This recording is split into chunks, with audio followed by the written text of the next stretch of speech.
today? Vamos começar a nossa aula de hoje abrindo a apostila na página 12. E lá nós vamos encontrar o seguinte título: Misunderstandings. Misunderstandings. Foi o que eu coloquei aqui no quadro.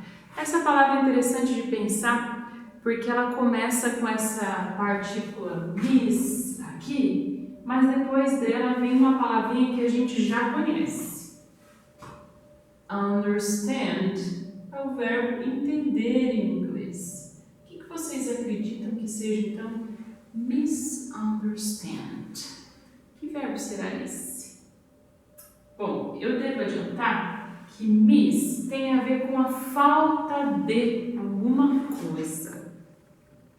Falta de entendimento. Ou seja, estamos falando hoje aqui de expressões sobre mal entendidos. Tá, teacher, mas... e aí? Bom, a gente vai falar um pouco sobre quais expressões mais comuns a gente pode ouvir em situações em que a gente não entendeu muito bem o que uma pessoa falou, ou a gente vai explicar novamente para alguém que não nos entendeu bem. Tá bom? Isso é muito útil para a gente, principalmente se a gente pensar que a gente precisa ter condições de saber tirar as nossas dúvidas em inglês quando necessário, para não entender, para não misunderstand nada, beleza? Para não entender nada errado. Tá, vamos pensar um pouco o que significa então propriamente to misunderstand in English. Eu elenquei aqui 3 pequenas definições para a gente refletir. A primeira é fail, ou seja, falhar, to understand something. Seja que coisa for, alguma coisa, tá? Something vai aparecer aqui em todas as definições. Get something wrongly, or get something wrong. Significa que eu entendi alguma coisa da maneira errada. Erradamente, erroneamente. E aqui uma terceira pequena definição: interpret something incorrectly. Aqui a gente tem mais um caso que seria o caso de interpretação, mais específico com relação a um texto, uma aula de interpretação. Então a gente tem, na verdade, definições muito parecidas, desde do formal até o informal, mas às vezes também tem aquela situação em que a gente acha que a gente entendeu, ou seja, a gente acredita ter entendido, mas na verdade entendeu de maneira errada ou interpretou de uma maneira que não condiz com os sentidos que um texto ou uma imagem, qualquer coisa traz. Uma situação de conversa, qualquer coisa. É possível haver mal-entendidos em qualquer situação de conversa, não necessariamente em uma língua estrangeira, concorda comigo? A gente muitas vezes pede que nossos amigos expliquem novamente o que eles estão querendo dizer, às vezes porque nós não prestávamos atenção, às vezes porque nos distraímos, nos perdemos nos sentidos daquilo que está sendo dito, e às vezes também porque a gente teve um problema, ou o nosso amigo teve um problema para se expressar. Certo? Temos inúmeras possibilidades de situações de mal-entendidos, de misunderstandings aí. Aqui a gente só vai tratar de alguns deles, tá? Eu quero que vocês, primeiro, antes da gente começar a fazer os exercícios, que vocês vão até a página 2 da apostila, dessa apostila mesmo, e lá vocês vão encontrar o RA positivo. No RA positivo, vocês vão selecionar a track 11. Ou seja, a gravação número 11, tá bom? Essa gravação, ela vai apresentar uma conversa e nessa conversa nós vamos ter algumas situações de mal-entendido e esse diálogo vai se estabelecer trazendo algumas expressões, tanto para pedir esclarecimento quanto para dar esclarecimento sobre alguma coisa que ficou mal. Na primeira audição dessa gravação número 11, pessoal, vocês não vão se preocupar em compreender tudo que está sendo dito, tá? ouça uma vez, observe quantas pessoas falam, quem fala o quê, certo? Para vocês mais ou menos irem tendo uma ideia do que se trata o áudio, para então começar a tirar mais disso numa segunda vez. Então vocês vão ouvir novamente, pausar esse vídeo, ouvir novamente esse áudio aí na sua casa e buscar nesse áudio agora as sentenças que estão no exercício 1. Então deem uma olhada primeiro em quais sentenças são essas, porque o exercício 1 consiste justamente em marcar dessas sentenças que estão aí, quais você ouviu no áudio, quais são ditas no áudio. Eu vou passar com vocês uma por uma para que fique mais fácil vocês identificarem o áudio. Vamos lá, exercício 1, página 12. Letra A. What do you mean by... E aí continua com alguma coisa, né? Significa o que você quis dizer com. Aí a pessoa vem repetindo o que a outra pessoa disse. O que você quis dizer com isso, com tal coisa que você disse. Letra B. Is that clear now? Está claro agora? Letra C. Are you saying... E aí você coloca lá a sua interpretação sobre o que a pessoa disse. Então, você está dizendo que... Are you saying... Letra D. Correct me if I'm wrong, but... Me corrija se eu estiver errado, mas... E aí eu vou fazendo a interpretação para o meu interlocutor daquilo que eu entendi, para ele poder me dizer se eu estou errado ou não. Letra E.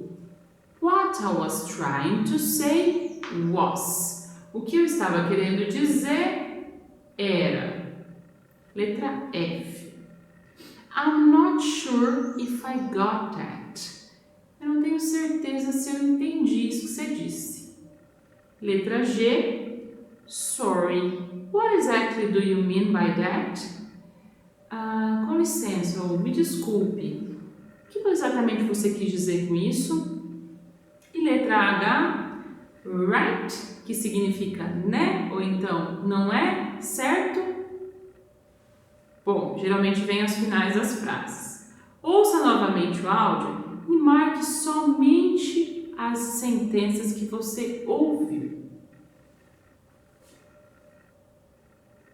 Certo? Então, as alternativas corretas são a letra A, what do you mean by? Letra D, correct me if I'm wrong, but... Letra F, I'm not sure if I got that. Letra H, right? Beleza, pessoal? No exercício 2, nós vamos pensar um pouco em quais situações nós usamos essas expressões, tá bom? Se você não se lembra, volte o vídeo nas minhas explicações para pensar um pouco sobre isso, sobre cada uma dessas expressões lidas e traduzidas para vocês, tá bom? Depois se pergunte, como elas se relacionam com o título dessa sessão? Essa é uma pergunta mais ou menos já respondida aqui na nossa conversa, mas que é importante a gente repensar, tá bom? Pensar em quais situações, de novo, a gente diz ou se diria expressões como essas. Bom, no exercício 3, nós temos uma evolução desse tema. Por quê, pessoal? Bom, quando nós temos situações de mal entendido, a gente resolve essas situações, certo? Lógico que quando isso é interessante para nós. Supondo que seja interessante para nós, nós vamos pensar, então, em maneiras de pedir por esclarecimentos e maneiras de explicar alguma coisa. Então, dentre todas essas frases que nós vimos no exercício 1, nós temos algumas delas que são usadas para explain something. Elas são: Is that clear now? What I was trying to say was... Depois a gente tem, para pedir por esclarecimento, todas as outras 6 sentenças restantes que estão no exercício 1. Bom, com esse entendimento, somos capazes de completar a tabela do exercício 3, tá bom? É aí que nós vamos fazer o seguinte: copiar na segunda coluna essas duas expressões que a teacher já colocou aqui para vocês, e as outras 6 expressões vão ocupar a primeira coluna. Esse é um exercício muito importante de fixação, porque nós não temos muitos exercícios sobre esse tema no livro, então é a sua chance de conhecer a grafia dessas estruturas e também de pensar esses sentidos, tudo bem? Aqui, então, na correção do exercício, nós vamos ter as sentenças. What do you mean by? E aí, qualquer dúvida sobre como escrever, é só vocês se basearem no exercício 1, porque essas sentenças estão lá. Are you saying? Correct me if I'm wrong, but I'm not sure if I got that. Sorry. What exactly do you mean by that?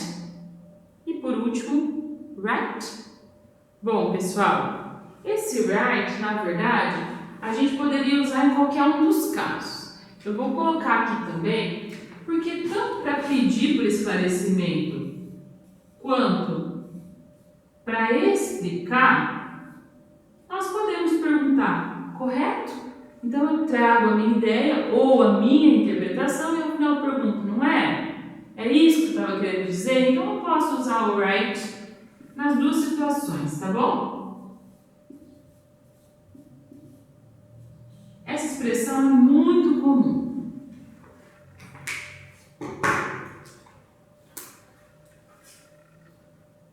Feito isso, pessoal, vocês já podem fazer o exercício 7 na página 17.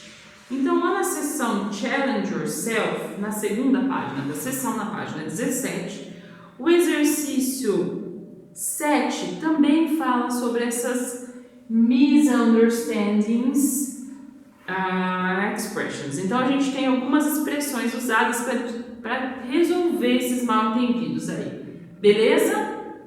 Diz assim: escolha a opção correta para completar cada sentença. Então, baseado nesse quadro aqui que você já anotou no seu caderno, bem como nas atividades feitas na apostila, você vai conseguir fazer esse exercício, tá bom?